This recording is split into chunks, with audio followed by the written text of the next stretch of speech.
salve galera, muito boa tarde Santa Catarina, um abraço especial para você ligado no Clube da Bola, maior e mais democrático programa de futebol da TV catarinense. Pode procurar que você não vai encontrar, só aqui na NDTV, aliás, estamos ao vivo para todo o estado e também no ndplay.com.br para todo o planeta Terra. Pela Série B, Avaí e Brusque se enfrentaram na noite de ontem na ressacada e o placar não se movimentou, 0-0. A Chape já havia atuado na abertura da rodada, terminou derrotada pelo Operário de Ponta Grossa por 3-2. Na Série A, o Tigre conquistou um empatado no meio da semana, 3 pontos para cima do Atlético Goianiense e segue se afastando da zona de rebaixamento na elite do futebol nacional. Tem Copa do Mundo de futsal, Copa Santa Catarina com jogo único no final de semana. Hoje tem Jack e Figueirense um pouquinho. Será que é um clássico ou um grande encontro do futebol do estado? E tem também Felipe Luiz no Flamengo. Galera de casa, curtiu essa chegada do Felipe Luiz no comando do Rubro Negro? Você pode participar do programa no nosso número de WhatsApp, que é o 48 9914706. Já apareceu aqui na telinha. Vou repetir para você tirar uma foto da tela ou arquivar aí no seu smartphone. 48 991914706. Pode mandar uma pergunta para os nossos comentário, uma sugestão, uma reflexão sobre esse primeiro programa de outubro que está só começando, reta final do fim do ano, hein? Olha lá, deixa eu apresentar o nosso time para o Clube da Bola de hoje. No oeste do estado, Sérgio Badá vai contar pra gente da semana da Chape, né? Mesmo derrotado, o time segue ali distante da zona de rebaixamento, que no momento é o principal objetivo do Verdão. Muito boa tarde, Badá. Olá, Mancha. Boa tarde para você, a todos. O Clube da Bola, Chapecoense perdeu para o Operário 3-2. Antes estava numa situação mais tranquila. Aí ontem o CRB já ganhou do Paysandu. Então tem um jogo entre Ponte Preta e Botafogo, que são os dois clubes que estão atrás da Chapecoense, um confronto direto. Mas vamos falar a respeito da derrota, aonde a Chapecoense não fez um bom jogo. Até o Gilmar Dalpozo admitiu muito abaixo e acabou perdendo por 3-2 para o Operário Ponta Grossa. E semana que vem tem um confronto direto contra o Paysandu lá em Belém do Pará. Então a situação já esteve mais tranquila antes desta rodada que está acontecendo nesse momento. Legal, o Badá fica com a gente para a gente falar muito aí sobre Campeonato Brasileiro, sobre Copa do Brasil também, futsal. E no sul do estado, Renato Semensati, Sir Renato Semensati está com a gente. Vitória importantíssima do Criciúma, 3 pontos computados, o que mantém o Tigre distante momentaneamente da zona de rebaixamento. Muito boa tarde, Renato. Boa tarde, Marcelo. Boa tarde, Badá. Uma vitória importantíssima contra o Lanterna do campeonato, mas o Criciúma não tinha jogado bem. Não vinha jogando bem na partida até os 25, 30 minutos, porque o adversário estava mais solto. O torcedor do Criciúma compareceu e mais de 12 mil pessoas no jogo das 7 da noite e percebeu uma tensão. O Criciúma sabia da importância dos jogadores da vitória, a diretoria fez uma mobilização, flexibilizou mais ingressos e tudo mais. E aí depois, no finalzinho do primeiro tempo, com 1 minuto de segundo, sai o segundo, aí o jogo foi sacramentado. O fato é, o Criciúma chegou a 35 pontos. Segundo os matemáticos, pela pontuação atual, 43 pontos, você tem mais de 90% de chance de permanecer na Série A do Campeonato Brasileiro. Então agora o Criciúma, Marcelo, essa sua contagem regressiva. Faltam 8 pontos, 7, no máximo 9 pontos. E você tem 9 rodadas, 3 vezes 9, 27 para disputar. Então mostra o quão importante era vencer o Lanterna do campeonato, rebaixar o Atlético para chegar ao 11º lugar. Já caiu no meio da rodada aí, mais uma posição com a vitória do Grêmio, mas com 35 pontos dá para dizer que o Criciúma está muito próximo de permanecer na Série A para a próxima temporada. Legal, Renato. Claro que a Série A vai ser assunto também do programa de hoje. Aqui nos estúdios em Florianópolis, pertinho aqui do meu ladinho, Jorge Júnior está na área. Salve, Jorge. Ele que está sempre de olho na dupla da capital, Figueirense e Avaí. O Figueirense atuando dentro e fora de campo, principalmente fora de campo, que está terminando. E o Avaí, como a gente falou, veio do empate. Já já a gente vai ver os lances do jogo. Jorge, boa tarde. Boa tarde, Manja. Boa tarde, Renato. Badá, todo mundo que está conosco tarde de sábado. Estive na ressacada ontem para ver o jogo do Avaí, um jogo com muita dificuldade. Até o Henrique Zanotto, que estava com a gente agora no Balanço Geral, falou uma coisa que foi verdade. no jogo do pior ataque, que é o do Brusque, com o segundo pior ataque, que é o Avaí, deu a lógica, 0-0. O Avaí teve oportunidade, só que o time tem muito grande em concluir, chegar a bola dentro do gol. Teve uma bola na trave, teve uma defesa do Matheus Nogueira e só. E aí depois da entrevista coletiva, o Anderson Moreira, ele ainda não... também, depois da partida, na saída de campo, ainda não jogaram a toalha, mas agora vai ter que ter 100% de aproveitamento nos últimos 8 jogos. É difícil, é quase impossível, e o que o Avaí tem apresentado, eu diria que não tem como. Legal, o Jorge vai contar pra gente daqui a pouquinho como é que foi esse jogo, eu assisti o jogo também. Depois que o Avaí perdeu o 38º gol, deu uma desanimada mesmo. Cria bastante, não dá pra dizer que o Avaí não cria, o Avaí cria, mas o que está acontecendo? Será que é a pontaria, a falta de qualidade? O Jorge vai contar pra gente. O nosso Matheus Alves separou alguns lances do jogo de ontem, 0-0 entre Avaí e Brusque. Pode rodar. Avaí e Brusque na ressacada. O Leão da Ilha tentando se aproximar do G4 para continuar sonhando com o acesso. Já o quadricolor querendo fugir da temida zona de rebaixamento. Bola rolando e a equipe havaiana chegou. Giovani mandou uma bomba que passou muito perto. Só que o time do Vale arriscou, mas não foi tão forte assim. O chute que chegou mais perto de sair o gol foi de Giovani, que parou no goleiro Matheus Nogueira. A primeira etapa foi assim, e no segundo tempo estava tudo bem morno, até que aos 41 minutos, o jovem Gaspar mandou a bola na trave do Bruscão. Avaí, Brusque também 0. A gente não ganha no jogo só metendo jogadores para... Não, tem que ter equilíbrio. Nós tivemos chance de poder ganhar o jogo. Não foi o jogo melhor que nós fizemos, tecnicamente acho que a gente falhou em muitas situações.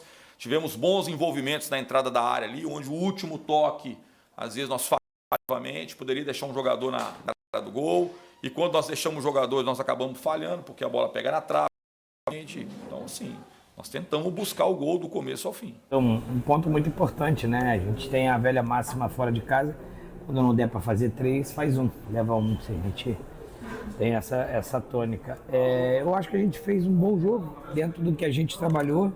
Eu acho que a gente conseguiu anular as melhores ações do Avaí no jogo. Nós tiramos o jogo pelo lado do Marco Vinícius e do Garcês. A gente está bem ali e a construção por dentro do Pedro Castro e do Ivani. Então, assim, a gente, dentro da estratégia que a gente criou, eu entendo que a gente foi muito bem no jogo. Tá aí, volto com o Jorge Júnior, são várias perguntas, Jorge. Gaspar jogou bem quando entrou, né?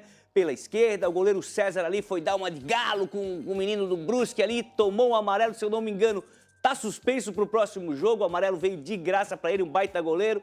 E aquilo que eu falei ali antes, não sei se você teve essa visão também, o Avaí cria demais, mas a bola não entra. É bola na trave, é defesa do goleiro, é chute por cima, é chute de fora da área, é rasteirinho, é cruzamento, é pelo alto. O que acontece com o Avaí, essa dificuldade aí em fazer um gol?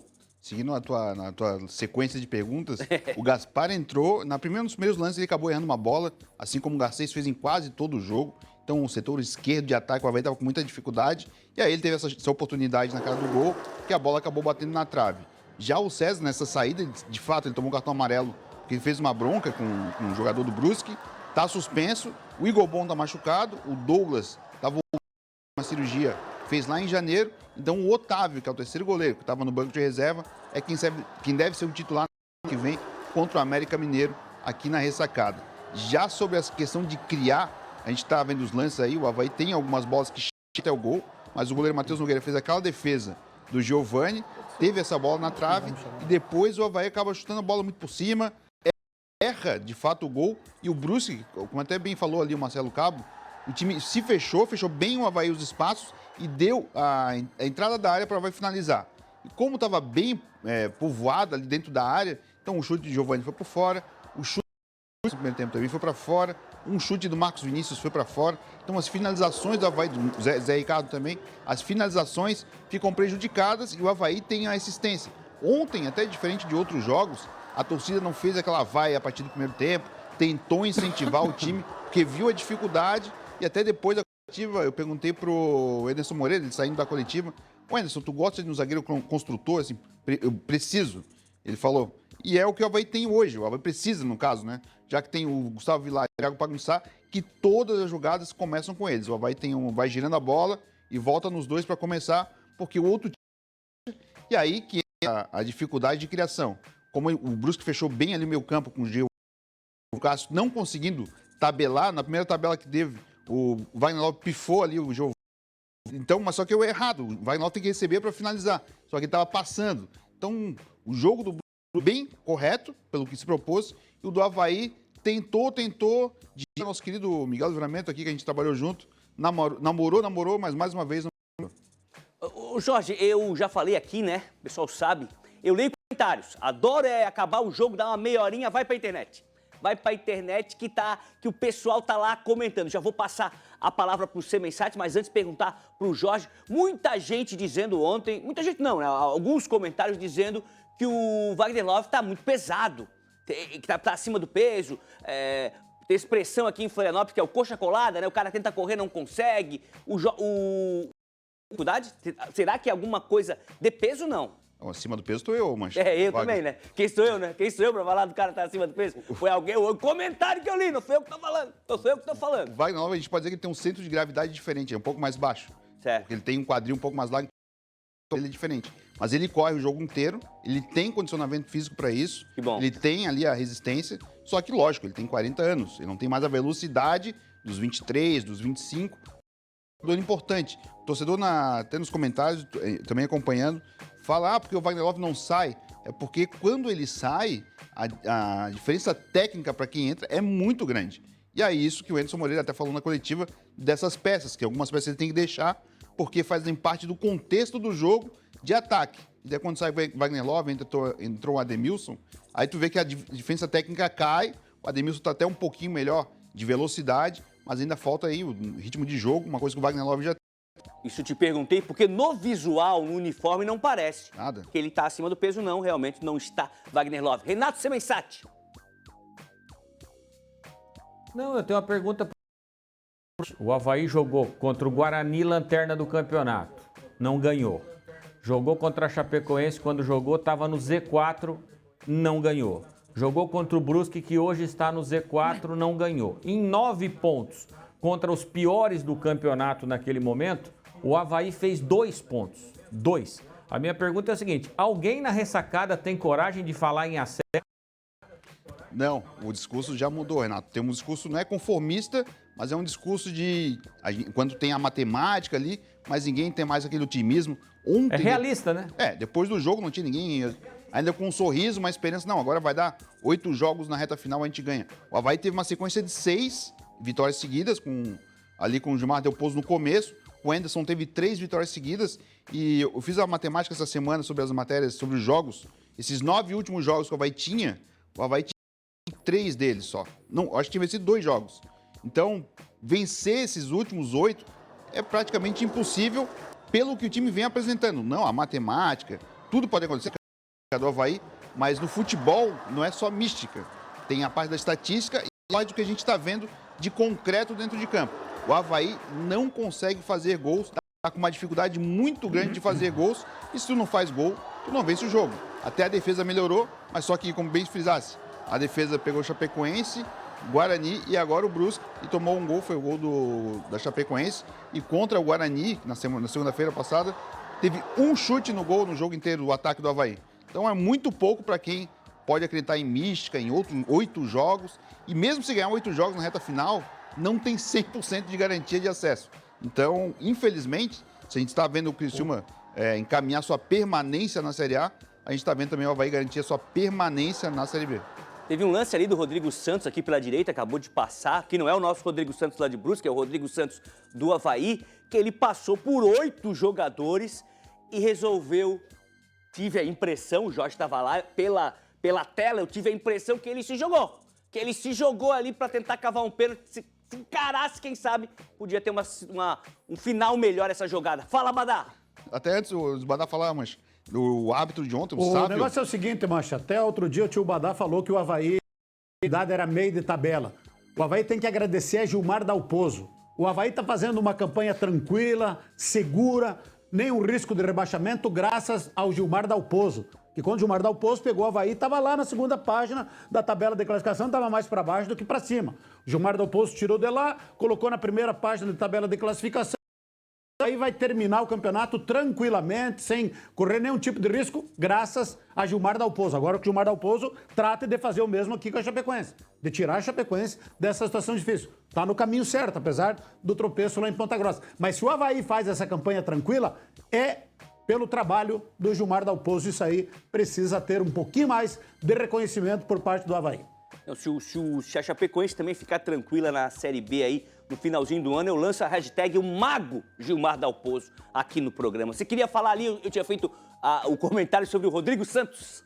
Da arbitragem, no primeiro tempo só 3 faltas marcadas, no Muito segundo bom. eu acho que foram 10 no máximo. O árbitro, com todos os lances que o jogador se jogava, encostou no outro e caía, ele manda levantar. Então esse lance do Rodrigo Santos, disso, o Rodrigo Santos driblou 2, 3, se tivesse que passar para dentro da área, não, tem que chutar, né? Chega um momento que tu... Vou se consagro. E aí ele foi, e nesse lance até gerou um perigo. A bola chegou na área, analisar, mas ainda não chegou ao gol. Mas o árbitro deixou o jogo correndo, o árbitro diferente. Diga, Renato. Quantos jogos está o Garcês sem fazer gol? O jogador que o Avaí fez um contrato de 4 anos. Faz quantos jogos que ele não faz gol? Ele tem mais de um turno sem fazer gol. Ele fez o gol, acho que na 6ª rodada, o último gol. E segue como titular, hein? Homem bom, hein? É por necessidade também, Renato. É um pouco por necessidade. O Avaí não ter peças ali. Teria o Pedrinho para jogar. O Igor tá voltando de lesão. O Pote que folha tava de 3 suspenso. milhões, pô.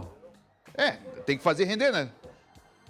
Ó, esse lance que eu falei do Santos ali. Se tivesse acreditado, Rodrigo, eu acho que dava, hein? Vamos falar da Chapecoense? Eduardo Florão preparou aí um boletim com as informações da semana do Verdão, lembrando que jogou no início da rodada, na quinta-feira, noite de quinta, perdeu para o Operário de Ponta Grossa por 3-2, chegou a estar na frente, levou a virada, empatou e no último lance... Não, depois eu falo, chamar o Florão, conta tudo pra gente aí, Florão. Oi, Mancha, boa tarde pra você, boa tarde pro pessoal ligado com a gente aqui no Clube da Bola. A Chapecoense perdeu durante a semana pro Operário fora de casa. Um jogo que foi bem maluco, inclusive, né? Bem movimentado. E por muito pouco a Chape não trouxe um ponto aqui para Chapecó. Mas o Verdão agora tenta juntar os cacos aí depois dessa derrota. Tenta não colocar muito peso também nesse jogo, porque tem um duelo decisivo contra o Paysandu na próxima semana, novamente fora de casa. Daí sim, né? Um confronto direto em que a Chapecoense precisa pontuar, até para não ter 2 derrotas consecutivas na competição e manter o embalo aí, né? Se manter na luta contra o rebaixamento. Tem alguns desfalques para essa partida. O Bruno Leonardo foi expulso do Operário, está fora do jogo. Outro zagueiro, João Paulo, recebeu o 3º cartão amarelo, também está fora da partida, mas por outro lado, a Chape tem os retornos do Rafael Carvalheira e do Tomás Bedinelli, os jogadores que cumpriram suspensão. Com lesões aí nessa reta final, né? Perdeu o Mancha, perdeu o Marcinho, o Giovanni Augusto. Então tá tentando também lidar, né, com essa gestão do elenco que o Gilmar Dalpozo aí tá fazendo. Tinha encontrado o time, perdeu peças e agora vai buscando novamente o time aí para essa reta final da Série B, em que a Chape precisa aí de fazer 3 vitórias, precisa 9 pontos para se livrar do descenso para a Série C. Mancha, volto contigo. Valeu, Eduardo Florão, pelas informações. Badal, ia dizer o seguinte, sempre que eu vejo um jogo, né, nesse último, um gol, um jogo que sai um gol no último minuto, nos segundos finais, no acréscimo, eu lembro, impossível não lembrar do Bruxo, né? Tinha que ter uma plaquinha em todo o vestiário com a foto dele, Lauro Búrigo, a fotinho e a frase: faltando 5 minutos, nós estamos ganhando, não tem mais jogo. Pessoal, quer jogar? Quer jogar? Aí acontece isso. Mas dá conta pra gente como é que foi esse jogo, como é que fica a Chapecoense depois é isso aí, só precisamos alterar agora. 45 não tem mais jogo, porque os árbitros dão 5, 6, 7, 8. Esse aí lá em Ponta Grossa deu 13 minutos de acréscimo. Mas a raiva é essa, né, cara? Porque a Chapecoense não jogou bem, até saiu na frente, fez 1-0 com o garoto Ítalo. Aí fez o gol e recuou. Fez gol, foi recuando, tomou o gol do empate, um golaço do Bosquilha, que joga muita bola. Qualquer clube de Santa Catarina querem contratar um bom jogador, vão buscar esse Bosquilha. Lá, uma dica de graça pra vocês. O cara é muito bom jogador. Tá aí, ó, o primeiro gol. Aquela tradicional, ensaiado, desvio no primeiro pau, e aí o Bosquilha, olha o golaço de falta. E não foi só gol de falta, cara, ele carteou o jogo inteiro. O cara é muito bom jogador. Aí um lance discutível, mas daí não adianta a gente ficar reclamando aqui, porque diz que o Badá... Mas será que era pra expulsão? Sei lá, tenho minhas dúvidas. Aí o time, com um a menos, aí foi recuando ainda mais, o Operário foi lá, fez 2-1, e a Chapecoense se achou no único ataque do segundo tempo. Gol de empate com o Foguinho a 46. Meu filho, manda a bola lá na linha do trem que passa perto do estádio. Manda a bola pra fora do estádio. Cai no chão, finge que tá com dor de barriga, faça alguma coisa. Mas não tomar um gol aos 49 minutos, é isso que me deixa mais irritado, cara. Perder, beleza, mas não depois de achar o gol de empate 46, 47 a 49, me toma o terceiro gol e aí uma derrota larga. Era pra vir um pontinho de lá. Um pontinho seria bom. Aí também a Chapecoense reclama muito de uma falta em cima do Auremir, mas não adianta, é árbitro caseirinho, esses árbitros juvenil aí, não tem minutagem, daí não adianta. Não deu nada e na dúvida era tudo pro Operário e tá aí o Maxwell, o lei do ex aqui, não fez nada. E aí, meteu aí, fechou o placar, 48 lá, tá lá, 48 e pouco do segundo tempo, cara, mas não pode tomar gol desse jeito. Enfim, perdeu e agora fica na situação meio perigosa aí, porque nesse momento está 2 pontos da zona de rebaixamento. Na melhor das hipóteses, se a Ponte Preta ganhar do Botafogo, fica 2 pontos só. Se der empate, aí os dois vão a 33, fica 1 pontinho fora da zona de rebaixamento.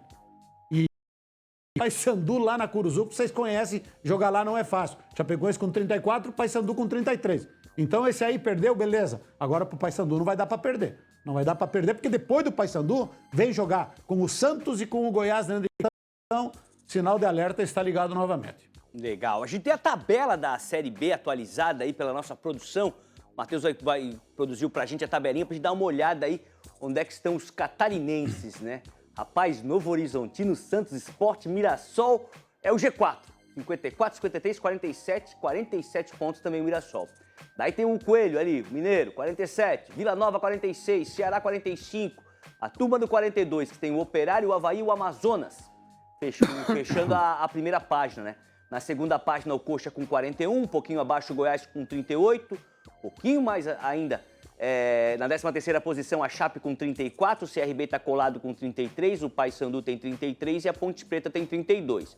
Daí na zona perigosa, zona vermelha, Botafogo com 32 e 30, o Ituano com 28 e o Guarani, o Bugre de Campinas, com 25 pontos. Renato Semensati, você que está à la vontade, né? À vontade, está um degrau acima, está na Série A. Que você acha que ali, falando dos catarinenses, né? O Avaí, situação mais confortável, primeira página. A Chape com essa arrancada aí depois da chegada do Gilmar também saiu daquela zona perigosa. E o Brusque, que permanece ali numa situação difícil. Você acha que já dá para cravar que um catarinense ali, o Brusque, vai para a Série C? Não, Marcelo, acho que tem chance, porque eu vi a tabela, o Brusque tem confrontos diretos com o Ituano, né, tem confronto direto com o Botafogo, com o próprio Paysandu. Então, o Brusque depende só de si. Ele vai ter, Renato, mas é difícil. Não, mas ele vai voltar a jogar no Augusto Bauer, então acho que a volta do Augusto Bauer pode ser o grande trunfo para o Brusque escapar do rebaixamento, que é a missão. A Chapecoense, o Badá sabe disso, já viveu momentos piores. Jogos sem ganhar em casa, e eu até comentei após a derrota do Atlético Goianiense para o Criciúma aqui, a vitória do Criciúma, que o técnico do Goianiense é Humberto Louser, né? Que era técnico da Chapecoense, recebeu o convite do Atlético Goianiense para ir para a Série A do Campeonato Brasileiro, e foi o que pareceu naquele momento, pelo menos à distância, o Badá pode falar melhor, porque vive o dia a dia, pareceu um negócio ruim para a Chapecoense. Pô, o que a Chapecoense vai fazer? Perdeu o treinador e tal. E aí, João Carlos Maringá e Gilmar Dalpozo, e a Chapecoense teve uma grande reação. Não dá para chamar de confortável a situação olhando para o campeonato, mais perto do que estava a Chapecoense quando chegou o Gilmar e o Maringá, até eu fiz essa pergunta para o Badá, ele falou, olha, pareceu um ato meio de desespero, mas é o que dá para fazer. Então, às vezes, há males que vêm para bem. E eu até em relação a Chapecoense, porque o meu colega Thiago Inácio, que estava cobrindo o Atlético Goianiense, falou, eu estou aqui na porta do vestiário do Atlético Goianiense e está uma festa dentro do vestiário. Eu falei, pô, mas como é que está uma festa? O time perde um jogo que era uma disputa direta para rebaixamento e o pessoal está dando risada dentro do vestiário, então alguma coisa não deve estar muito certa, né? Mas enfim, é um problema lá do Atlético. E o Avaí, quem acompanha aqui o Clube da Bola, eu tenho dito há muito tempo, o Avaí, com os jogadores que contratou, pelo investimento que fez, era para estar brigando lá em cima. Mas pelos jogadores que contratou, vai treinador, tira treinador, volta treinador, o Avaí vai ficar no meio da tabela e dê graças a Deus que o Gilmar foi aí, encaixou aquela série de vitórias improváveis e vai terminar ali 9º, 10º, 11º. Mas a minha esperança é que o Brusque saia dali e permaneçam os 3 na Série B do Campeonato Brasileiro. Legal, eu quero a palavra do Jorge, mas antes eu só explicar para o nosso telespectador, né? Teve um take ali que deu, apareceu eu olhando assim para cima, assim, ó. Puxa, o Mancho tá viajando, né? O Renato explicando, comentando. É que eu estou olhando pro telão, temos um telão aqui, onde fica a tabela. Eu estava ali analisando a tabela, olhando assim um pouquinho para cima. Não estou viajando não, galera, estava olhando o telão. Jorge, mesma pergunta, eu repasso para você. O Avaí mais tranquilo? E respirando, buscando se afastar, e o Brusque ainda naquela situação difícil, está a tempo ali na zona perigosa. O Marcelo Cabo tem feito um trabalho interessante no Brusque de recuperação do time. Eu acho que agora jogando no Augusto Bauer, pode ser que isso faça diferença, até porque o gramado sintético, diferente, o Brusque já está treinando lá normalmente para se ambientar, então os outros times vão chegar, vão sentir a dificuldade, mas o Brusque já está treinando. Não vai ser um caldeirão, assim como nunca foi o Augusto Bauer, um caldeirão que vai fazer o time jogar, até porque a média de público do Brusque é baixa normalmente, mas é um fator importante, porque hoje está com 30 pontos, faltam 8 rodadas, 3 vitórias, 2 empates, por 41 escape. E o Marcelo Cabo sabe fazer esse trabalho e está conseguindo somar pontos. Contra o Ceará, que o time acabou perdendo lá no Castelão, o Brusque jogou bem, tinha condição de voltar com pontos de lá. Contra o jogo do Avaí, jogou justamente para não perder e conseguiu. Já a Chapecoense está numa tendência de crescimento, isso é importante também para a Chape se manter. Eu acho que umas 2 vitórias aí já vai para 40 pontos, já fica mais tranquila para a sequência. E o Dalpozo sabe fazer isso. Essa derrota para o Operário, eu estava assistindo o jogo na quinta-feira à noite, e o Brusque chegou, o Chapecoense achou o gol, e assim, agora vai segurar. No lance seguinte acabou tomando o terceiro e aí não tem mais forças para reagir. Já o Avaí, como o Renato falou, tem jogadores com contrato até 2025. Muita gente com contrato até o ano que vem e que não está jogando agora. Então, já começa esse problema pensando no futuro do elenco havaiano. O time tem um investimento de fato bastante alto. O Anderson Moreira, na coletiva, até tenta frisar que nunca se investiu tanto na Série B, os outros times também têm investido. Só que o investimento é parecido, alguns podem ser maiores, outros menores, mas tu não está conseguindo mostrar dentro de campo que mesmo o teu investimento sendo um pouco menor, tu consegue tirar ali um leite de pedra. E eu acho que não é esse o caso do Avaí, porque tem de fato jogadores com altos salários, com qualidade para fazer o time jogar bem, só que não está conseguindo. E só para até afirmar para o Badá, dos 41 pontos, 42 que o Avaí tem hoje na tabela, 24 foram com o Gilmar Dalpozo. Aí, ó. A gente vai pro intervalo e você que curte a Série B, que acompanha, que vive ano a ano, né? A gente tinha os enjoados da Série B, o Coxa, o Goiás, a Ponte Preta, o Guarani. Infelizmente, temos novos enjoados. Temos o Novo Horizontino, temos também o Amazonas e o Mirassol, o Novo Horizontino e o Mirassol no G4, galera. A Série B do ano que vem vai ser a mais disputada de todos os tempos. A gente vai pro intervalo e volta para falar da Série A, Criciúma, rapidinho.